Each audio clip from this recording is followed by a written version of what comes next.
नमस्कार, मेरा नाम शैलेश गुप्ता है। मैं एक वास्तु विशेषज्ञ हूँ और आज का विषय है ऋण और धन। हम समझते हैं जब गणित को देखते हैं तो जो माइनस की ओर जाता है उसे ऋण कहते हैं और जो प्लस की ओर जाता है उसे धन कहते हैं। यही गणित जीवन में भी होता है।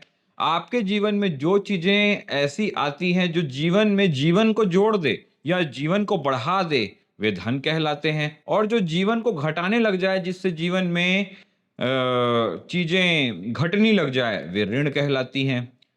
आप कर्ज में हैं। हर व्यक्ति यहाँ कर्ज में है।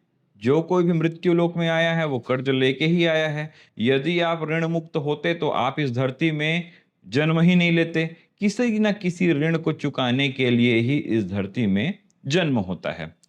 अब पता नहीं पैसे के कर्ज में हैं या नहीं, लेकिन परंतु ऋण 3 प्रकार के होते हैं, जिनके आपके जीवन में परस्पर संबंध हमेशा से रहते हैं।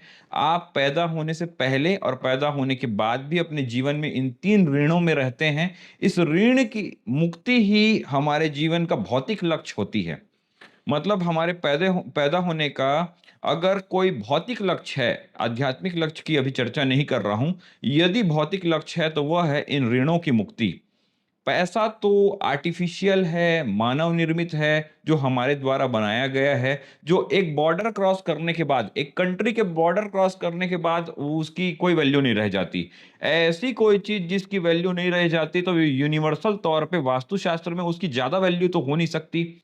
धन को हम वैल्यू इस प्रकार से दे सकते हैं भावनाओं से जोड़ के।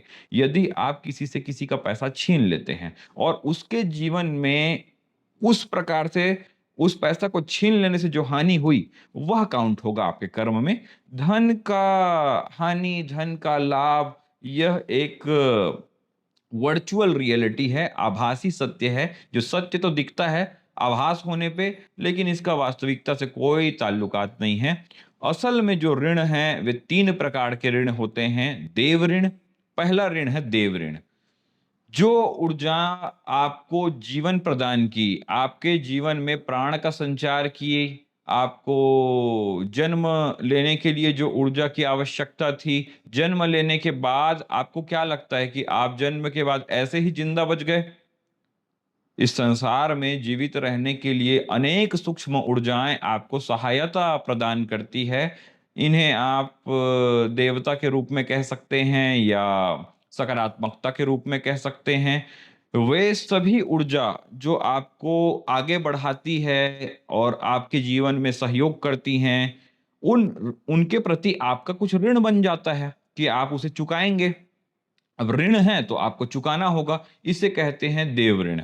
देव ऋण को चुकाने के लिए हमें ऊर्जाओं के प्रति नतमस्तक होके उनको सपोर्ट करना चाहिए। जब हम अपने जीवन में जवान हो जाते हैं, नौजवान हो जाते हैं, सक्षम हो जाते हैं, तो देव ऋण को चुकाने के लिए हमें अपने जीवन में योगदान देना चाहिए। तो हम इन्हें कैसे चुका सकते हैं? देव ऋण को चुकाने के लिए देव जो ऊर्जा है, वह सबके अंदर है, परमात्मा सबके अंदर है। तो आप किसी व्यक्ति की सहायता करके इसे चुका सकते हैं। मंदिर में आप दान पुण्य करके इसे चुका सकते हैं। आप किसी भी प्रकार से गुप्त दान करके इसे चुका सकते हैं और आप सार्वजनिक स्थानों की साफ सफाई करके जिससे व्यक्ति को, जिससे समाज को, हमारे जीवन से दूसरों को जो लाभ होगा, जो परोपकार होगा, उससे देव ऋण चुकता है।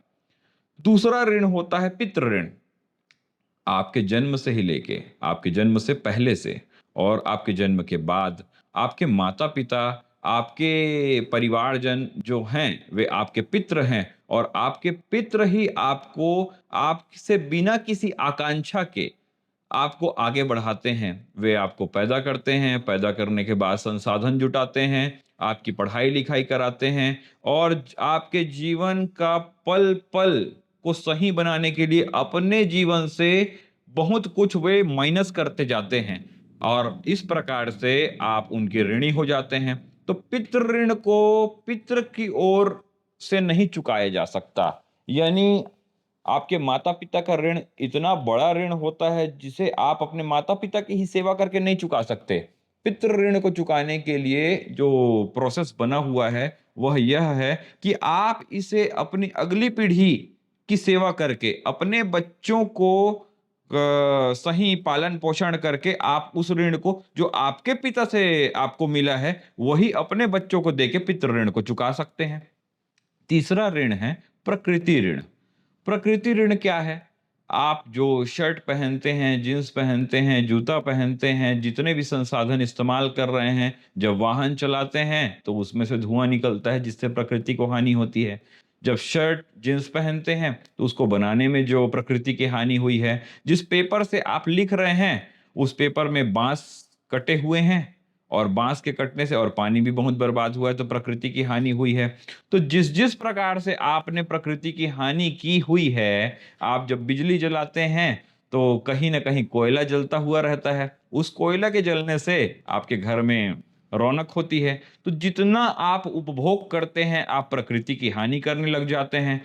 तो वृक्षारोपण करके प्रकृति को आप प्राकृतिक संपदाओं को बचाकर और प्रकृति को आप हेल्प करके नए वृक्ष लगा के और अनेक प्रकार से उसको क्लीन करके नदी तालाबों को साफ करके आप अनेक प्रकार से प्रकृति ऋण से मुक्त होने के लिए आगे बढ़ सकते हैं। तो आपको अपने जीवन में यदि वास्तु सही रखना है तो आपको इन 3 ऋणों से मुक्त होने के लिए आगे बढ़ना चाहिए। वास्तुशास्त्र के अनुसार ऋणों से जीवन भारी हो जाता है और कितने भी आप अच्छे वास्तु निर्मित घर में रहते हैं, आप दबे-दबे से महसूस करते हैं। तो जब आप इन 3 ऋणों से कम होने लग जाते हैं, तो वह भारीपन हट जाता है, वह दबाव हट जाता है और जीवन फ्रिक्शनलेस गति से आगे बढ़ने लग जाता है। अब ऋण के बाद हम जानते हैं धन के बारे में। जैसे मैथमेटिक्स में हम नंबर लाइन देखते हैं जिसमें लेफ्ट की ओर आप देखते हैं नेगेटिव है इन्फिनाइट की तरफ अनंत की तरफ और धन है या पॉजिटिव है इन्फिनाइट की तरफ राइट हैंड साइड में। तो धन का अर्थ हम क्या समझते हैं? केवल अर्थ या पैसा? ऐसा बिल्कुल भी नहीं है। जैसे ऋण का अर्थ केवल पैसे का ऋण ही नहीं होता, उसी प्रकार से धन का मतलब भी पैसा नहीं होता। हम मनुष्य जीवन में इतने स्वार्थी हो जाते हैं और हमारी शिक्षा भी उस प्रकार की नहीं है कि हमें धन का और ऋण का सही अर्थ समझ में आए। तो इस प्रकार के लेक्चर से, शास्त्रों से हमें इनका सही अर्थ समझना चाहिए। पहले मायने में हम देख लेते हैं कि हमारी जो शिक्षा है, शिक्षा पद्धति है, वह पूरी तरह से पैसे कमाने के लिए आधारित है। जीवन को सही करने के लिए शिक्षा पद्धति नहीं बनाई गई है, जो कि पद्धति में कमी है। इस विषय में कभी और चर्चा करेंगे, अभी हम चर्चा करते हैं वास्तुशास्त्र के अनुसार धन क्या है? चलिए, पहला धन है आरोग्य। जब आप स्वस्थ होते हैं, तभी आप कंफर्टेबल महसूस करते हैं। आपका वास्तु अच्छा है, यह 2 प्रकार से मैटर करता है। मैंने आपको पूर्व के अध्याय में बताया ही कि आपका पहला घर आपका शरीर है और दूसरा घर आपका जो भवन है वह है। तो आपका जो पहला घर है आपका शरीर, वह आरोग्यपूर्ण रहेगा। शरीर के अंतर्गत मन, दिमाग और आपकी जितनी भी इंद्रियां हैं वह स्वस्थ रहेंगी, तो आप धनी हैं। दूसरा धन है सुख। जो सुविधाएँ आपको जीवन में मिलती है, जो संसाधन आपको प्राकृतिक तौर पे मिलते हैं, जो भवन आपको मिला है, जो वाहन आपको मिले हैं, यह सुख है। सु का अर्थ है अच्छा और ख का अर्थ है स्पेस। जो अच्छा स्पेस आपको मिला हुआ है, वह आपको सुख प्रदान करता है, तो ये दूसरे प्रकार का धन हो जाता है। तीसरे प्रकार का धन है मधुर संबंध, जो आपको प्राकृतिक तौर पे माता-पिता, अपने भ्राता और बहन और अनेक प्रकार के रिश्ते द्वारा जो सुख मिलता है, जो जिससे आप धनी महसूस करते हैं, वह मधुर संबंध आपके जीवन में धन है। और तीस चौथे प्रकार की धन है स्वतंत्रता। यदि कोई व्यक्ति पैसे से बहुत अमीर है, लेकिन वह स्वतंत्र नहीं है, उसे छिप कर जीना पड़ता है या वह भगोड़ा है, तो वह धनी कैसे हो गया? तो स्वतंत्रता चौथा धन है। और पांचवा धन है अर्थ, जो पैसा है वो पांचवें प्रकार के धन में आता है। यह धन का इस धन का एक ही सार्थक मूल्य है कि आप वस्तु विनिमय कर सकते हैं। आप उस धन को देंगे किसी और को और आपको वो बदले में सुविधा संसाधन का, सुख भोगने का, भोग करने का कुछ सामग्री प्रदान करेगा। तो 5 प्रकार के धन के बारे में मैंने आपको बताया। इसके अतिरिक्त छठवें प्रकार का धन है मुक्ति। यदि आप आध्यात्मिक तौर पे देखते हैं तो मोक्ष छठवें प्रकार का धन है, जो यदि आप पा जाते हैं आपके जीवन में तो यह बहुत ही उत्कृष्ट रहेगा। मोक्ष 4 प्रकार के होते हैं: सायुज्य, सारूप्य, सामीप्य और सालोक्य। यानी आप परमात्मा से जुड़ जाते हैं, युज्य हो जाते हैं तो उसे सायुज्य मोक्ष कहा जाएगा। यदि आप परमात्मा के एक ही रूप हो जाते हैं, एक रूप हो जाते हैं उनके साथ, तो वह सारूप्य कहा जाएगा। यदि आप परमात्मा के करीब हो जाते हैं, समीप हो जाते हैं, तो उसे सामीप्य मोक्ष कहा जाएगा।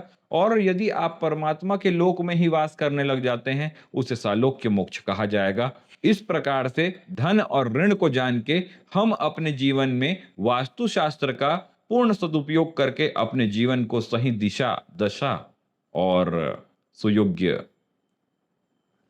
मोक्ष प्रदान कर सकते हैं। धन्यवाद।